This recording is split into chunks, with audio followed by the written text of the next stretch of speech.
You know what I'm sick of?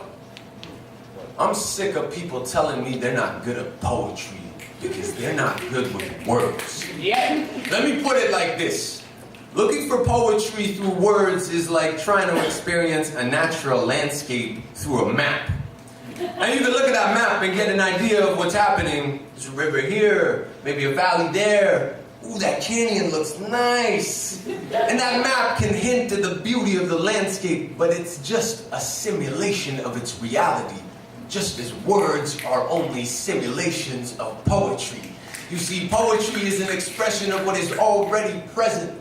So don't worry if you're not good with words. Poetry is a matter of perspective, and it's all around us. It's that twist in your gut. It is knowing by feeling. It can be heard in the varying tones of a heartbeat or a breath. It is laughter and often tears. Poetry is alchemy. It's the mother tongue of the heart and a secret passageway through the gated walls of logic and reason. Poetry has countless lovers, countless, but it doesn't always get along with words. It can be as loud as thunder, or as quiet as the distances between galaxies. Hell, gravity is poetry too, because I don't know what else to call the formation of planets and all the other ways the universe is maintained. Constellations and stars suspended in a rippling reflection over the surface of the river is poetry.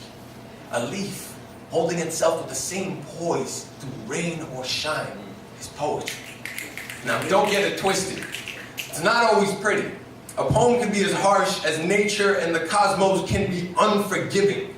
A poem can be a storm of asteroids, poisonous gas giants, and countless black holes in an uninhabitable desert the size of God's imagination.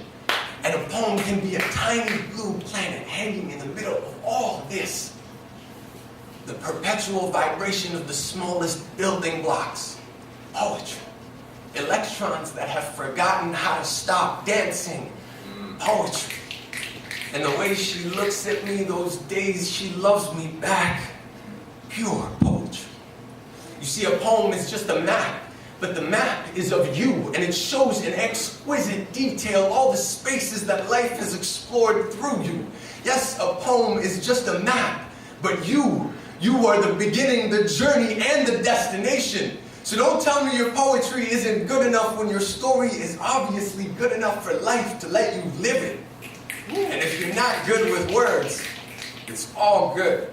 Because there are more ways to express the poetry inside you than there are words to describe it.